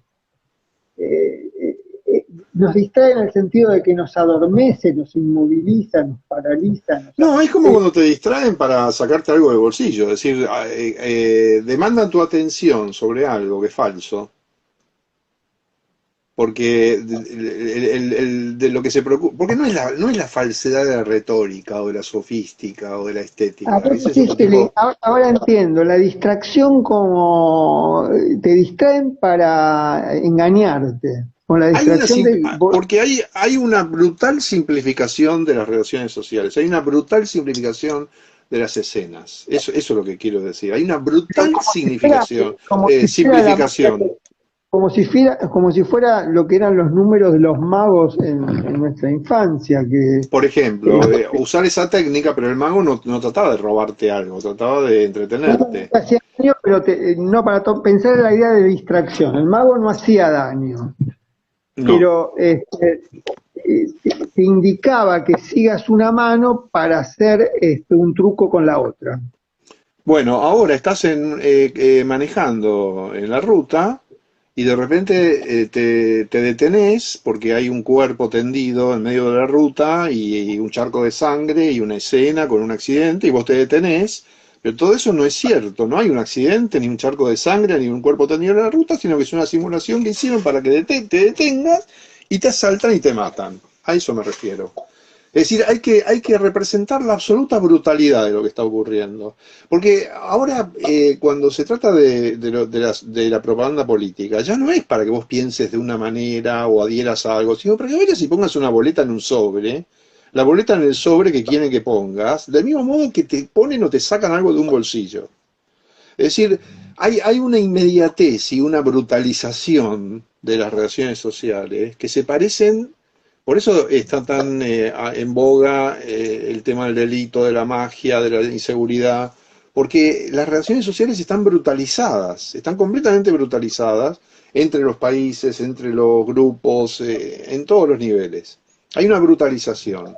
Entonces, porque el mercado lleva a eso. Es decir, cuando yo quiero que vos compres algo, tengo algo para venderte, quiero que lo compres. A mí no me importa nada lo que pensás, lo que no pensás, aunque todo eso pueda servir eventualmente, y es lo que engaña, porque resulta que uno está embarcado en toda una serie de complejidades sociológicas y antropológicas respecto de la clientela, de la mercancía y demás. Pero en última instancia, hay un instante en el que lo único que importa es que alguien compre. O sea, que ponga una boleta en un sobre el día del sufragio, o que entregue su tarjeta de crédito y ponga el número clave, ¿no es cierto? Acá alguien dice en el chat, en las redes pasa mucho cuando buscan clics con títulos que no reflejan lo que dicen después en las notas. Exactamente, ese es un ejemplo exacto. Es decir, vos vivís asaltado por gente que te roba, te asalta, asalta tu atención, te pone un título para que vos abras una nota y prestes un determinado tiempo de permanencia en esa nota para que entonces te puedan vender algo que puede ser dado por el mismo cliqueo o lo que hacen los algoritmos o una publicidad que te ofrece en ese momento. Es decir, es exactamente la situación de un asalto. Es decir, esto no es nuevo. Yo siempre insisto en cuando los humoristas, en la década del 50, década del 60, insistían mucho en un tipo de chiste que era que un vendedor domiciliario golpeaba la puerta, era siempre una mujer la que estaba en la casa limpiando y abría, o cocinando, abría la puerta y no quería comprar la aspiradora que le venía a vender ese vendedor ambulante, y entonces le quería cerrar la puerta. Y el tipo, para que no pudiera cerrar la puerta, interponía el pie, metía la pierna para evitar que la puerta se cierre y seguir insistiendo. Una escena muy violenta que se tomaba chistosamente y que tenía que ver con el carácter agresivo del mercado, ¿no? Los correos que se mandaban en ese momento en papel o que te tocaban el timbre, o sea, la insistencia del vendedor. Bueno, todo eso ahora, con las nuevas tecnologías, las redes, la retórica, la enorme complejidad que tiene ejércitos de profesionales y de discursos técnicos que sirven para eso, bueno, ha contribuido, aparte de otros fenómenos concurrentes, a esa brutalización. Entonces, distracción es distracción fraudulenta, de fraude, de que yo mire para otro lado mientras me sacan algo. Eso es lo que está ocurriendo. Y es brutal decirlo también, porque funciona como una denuncia, como una irrupción. Y hay que decirlo de esa manera. Es necesario reencontrar un lenguaje que manifieste la violencia de lo que está ocurriendo. Porque eso también, la parálisis consiste también en que en el nivel de la estética o del gusto rechacemos esa experiencia, ¿no es cierto? O que tenga que estar regulada por ciertos códigos, ¿no es cierto? Hay un código de la denuncia, un código de la protesta, entonces es aceptable en ciertas condiciones, o hay cierto tipo de codificación del debate sobre las confrontaciones, pero no, hace falta un rasguido, ¿no? Un rasguido que interrumpa lo que está ocurriendo, aun cuando sea Por simbólicamente eso, o en nuestras por propias eso con más, posibilidades de... ¿Cómo? por eso con, por eso con más razón me parece que hay que recuperar, reponer la potencia de la conversación, porque la Sí, estoy de conversación acuerdo, claro. La conversación no es ni ese fraude, ni esa falsedad, ni ese engaño, ni ese saqueo. Es lo que estamos diciendo, y estoy de acuerdo con vos en que a eso no lo llamemos conversación, pero cuando vos discutís con alguien que lo llama conversación, es el término que está en juego. Entonces, es lo que pasó en estos días. Toda la esfera pública discutiendo una supuesta conversación que no era tal.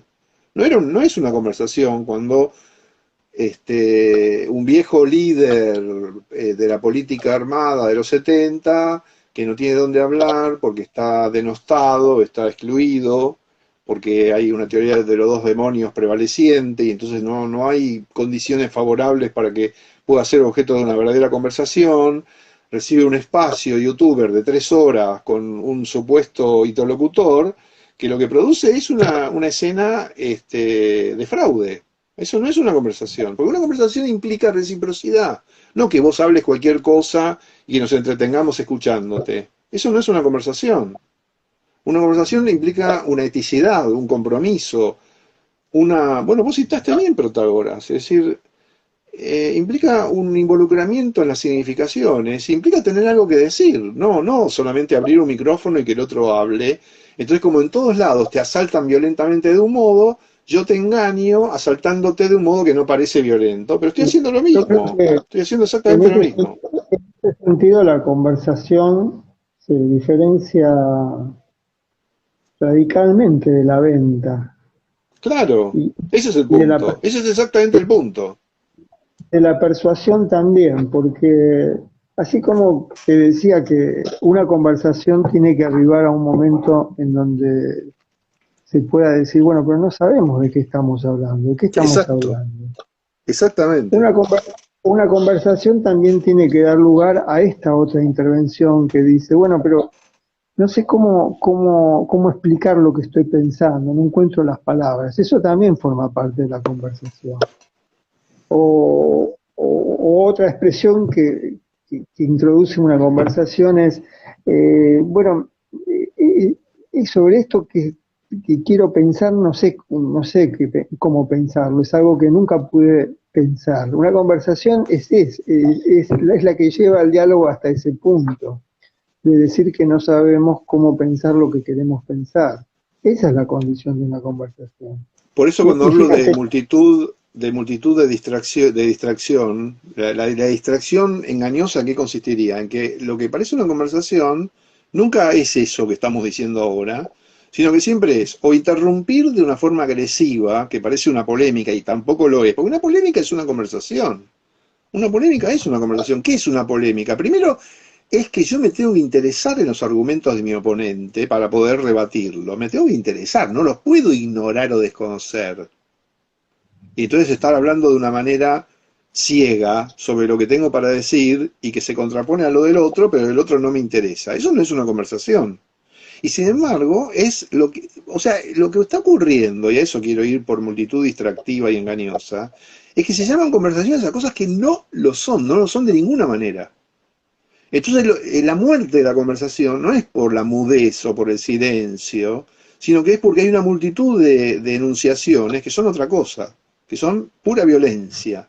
Es decir, se produce un espacio público de la violencia, que no es porque golpean a alguien, sino porque ocurre de esta manera que estamos discutiendo, que estamos conversando, y que es tan difícil de sustraerse a ese engaño, porque justamente un engaño tiene eficacia porque produce el efecto que busca producir. Es decir, logra que actuemos según lo que el engañador quiere que hagamos, ¿no? Y eso porque el engañador encuentra la forma, o sea, utiliza los recursos de la retórica, de la estética, utiliza los recursos que responden a viejas tradiciones del lenguaje, ¿no es cierto? Es decir, tiene que saber utilizarlos. ¿No? El que comete la brutalidad no actúa de una manera brutal en su manera de pensarlo. Tiene que utilizar la astucia, la inteligencia, la cultura, tiene que tener habilidades. Y esas habilidades forman parte del patrimonio cultural, filosófico. Es decir, se utiliza todo eso para el mal, digamos, ¿no es cierto? Pero el efecto que produce multitudinario es de brutalización. Entonces, si alguien no cuestiona agresivamente al otro, es que es cómplice o que está de acuerdo o que le es funcional. Y si no hace eso, entonces lo deja hablar y el otro dice lo que quiere. Es decir, Pero cada ¿qué vez puede ser lo que una lo- conversación? Perdóname, termino con esto. ¿Qué puede ser una conversación? Se ha convertido en algo inexistente. Es decir, que ni siquiera... ¿qué estuvimos haciendo en toda esta hora y media que estamos hablando? Estamos tratando de reponer algo que se ha extinguido. Eso quiero decir. Sí, sí, y básicamente, bueno, borremos la palabra básicamente. Estamos tratando de reponer también la experiencia de afectación. Y tal vez ahí hay una distinción también para volver a vitalizar la idea de conversación, que no tiene que ver con la de producir un efecto, sino producir un campo de afectaciones. No tiene que ver con la eficacia del efecto o con la persuasión del algoritmo o la violencia de la venta, sino con un espacio de afectación. Y digo esto porque no me gustaría utilizar la palabra oponente en la conversación. Este, la idea de oponente ya en principio, si es alrededor vuelvo alrededor del fuego, ¿no? Alrededor del hogar, en ese espacio conversacional de alrededor del fuego. Quienes están ahí no están en calidad de oponentes. Ese es un campo de afectación. Es decir, todas las presencias, todas las existencias vivas ahí están afectadas por el relato. Esperan el relato y están en el lugar de oyentes, destinatarios. Ahí hay un gran tema que es hoy me hiciste acordar a dos grandes teóricos de lo conversacional. Uno es Jacobson y el otro es Greimas. De Sí. Jacobson me acordé porque en un momento planteaste lo que él llamaba la función fáctica. ¿Me entiende? ¿Me oye? ¿Me escucha? Como uno de los primeros de los planos de la conversación. Y ahí yo no sé si yo no tengo muy claro ahora el modelo, me gustaría repasarlo, no lo pensé para esta conversación. Pero eran las condiciones de lo que él llamaba una poética. Él pensaba la conversación como una poética. Esa es una palabra que hacía falta recuperar en este Sí. diálogo que estamos teniendo, ¿no? La idea Ujú. de la poética de la conversación. Y eso por Jacobson. Y por Greimas, él trabajó mucho para desprenderse la idea de oponente.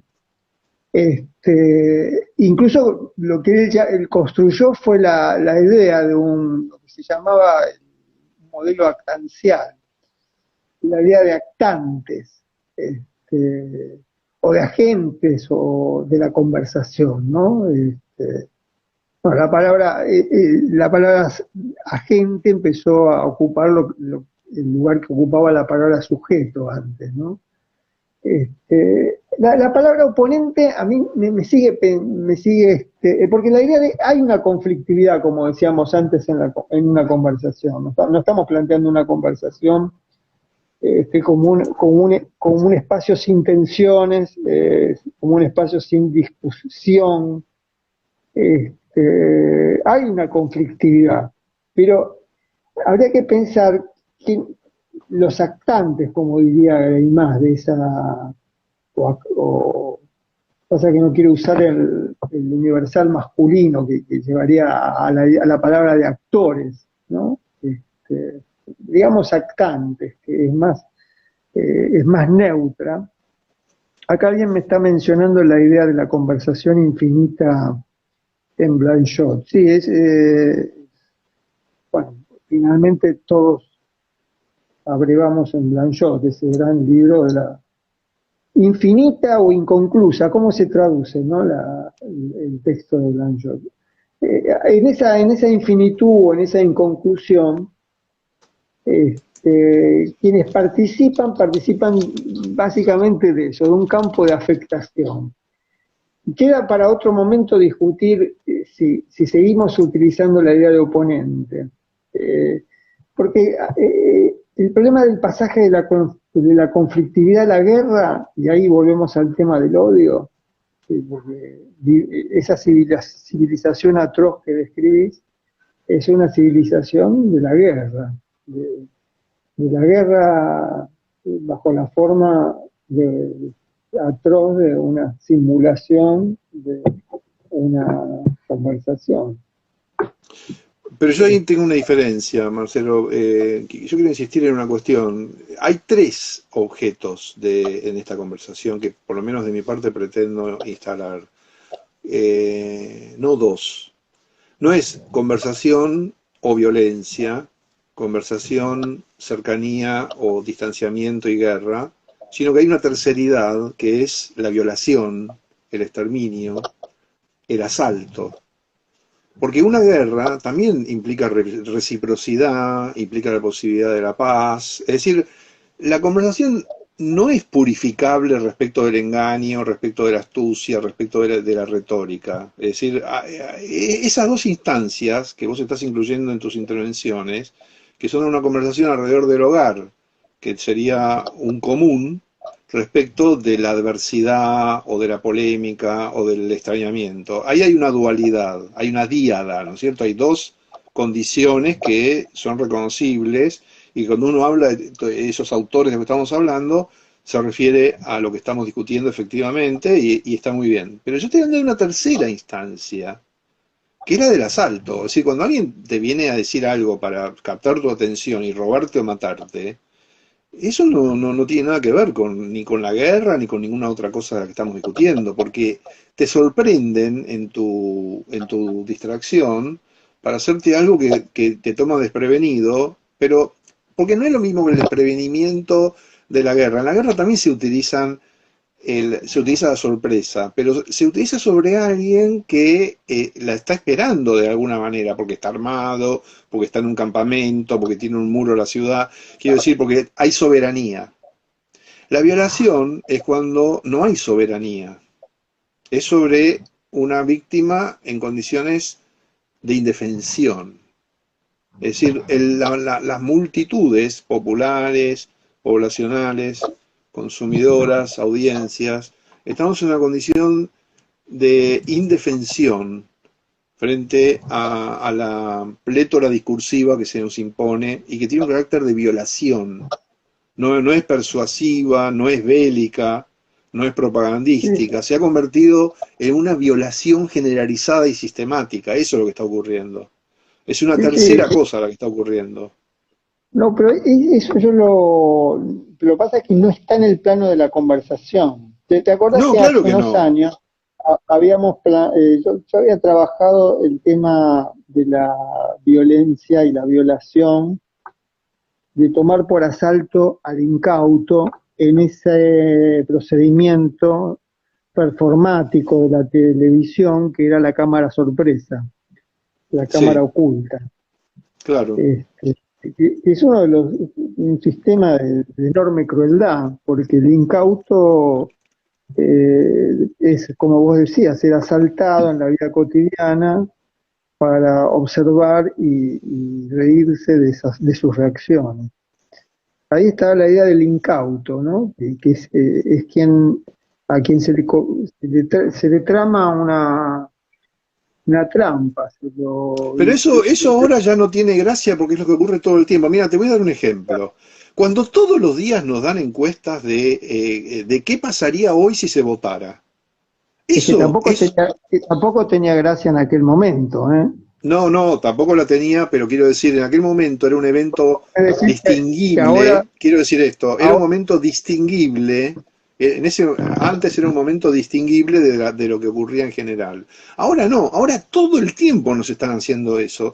Por ejemplo, cada vez que todos los días te dicen quién va a ganar las elecciones si se votara hoy, esa operación, que es una operación en la que está involucrada una multitud, porque son los medios de comunicación, la política, etcétera, etcétera, por algo, quienes tienen una relación, llamémosla, genuina con la política, nunca están de acuerdo con ese tipo de discurso. Siempre dicen que la política es otra cosa, que no es la encuesta, que no es el resultado de la opinión pública, que no son esos datos, esas curvas, esos futuribles, esas mediciones, que la política no es eso. Porque la política siempre tiene que ser una conversación que no es pura, que no está exenta de conflicto, de engaño, pero que no es puro engaño. Es decir, decirte todos los días qué pasaría si hoy se votara, es solamente un engaño, es solamente un fraude, es una violación. ¿Por qué? Porque en lugar de discutir lo que queremos, lo que podemos, lo que estamos en desacuerdo, lo que pensamos, en lugar de eso se asalta, porque funciona como un asalto, se llama a la gente para que diga una alternativa entre distintas opciones con la misma lógica del mercado, es decir, para que simule una votación, que es meter un papel en una boleta, un acto discreto, instantáneo, que produce un resultado inmenso porque cambia el gobierno, ¿no es cierto? Entonces, esa simulación que se repite todos los días funciona con la lógica del asalto, ¿no es cierto? A mí no me importa qué pensás, sino qué harías respecto de esto que te pregunto hoy, y todo lo demás es irrelevante. Entonces, hoy sería presidente tal persona, diputado tal otra, ¿no es cierto? Y así con varias cosas ocurre, ¿no? Es decir, lo que se llamaba la opinión pública, que sabíamos en crisis, que sabíamos en decadencia, hoy se ha convertido directamente en un puro acto de violencia, en un puro acto de imperio de una serie de aparatos técnicos que someten a la población a un estado constante de acoso. Es un estado de acoso, ¿no es cierto? Donde la disputa por el acoso entre distintos actores o actantes, digamos, es lo que dirime determinados resultados. Eso es lo que está ocurriendo. A mí me sirve de síntoma que un tipo que se sienta 3 horas a dejar hablar a alguien sin ninguna interacción significativa y de modo completamente estúpido, que eso produzca tanta atracción en un público creciente y tantos estén interesados en asistir, en ser invitados a ese espacio. Y eso es un síntoma de la necesidad de conversar y de cómo estamos en un estado de violencia sistematizada, ¿no es cierto? Entonces algo que parece ser Más que la necesidad de distinto. conversar, yo creo que se trata de asistir al espectáculo, asistir a un espectáculo. Volvemos, acá alguien dice, creo que consumir no es conversar, pero debería llevar a la conversación como esta. Pero debería llevar a la conversación. Bueno, te decía que más que la necesidad de conversar me parece, porque la necesidad de conversar es entrar en riesgo, es entrar en un tembladeral. Este, eso faltaba decir, ¿no? Una conversación es un tembladeral. Entrar en esa vacilación. Una conversación es entrar en la extrañeza del propio argumento, en la extrañeza de encontrarte que no sabemos cómo pensar lo que estamos hablando.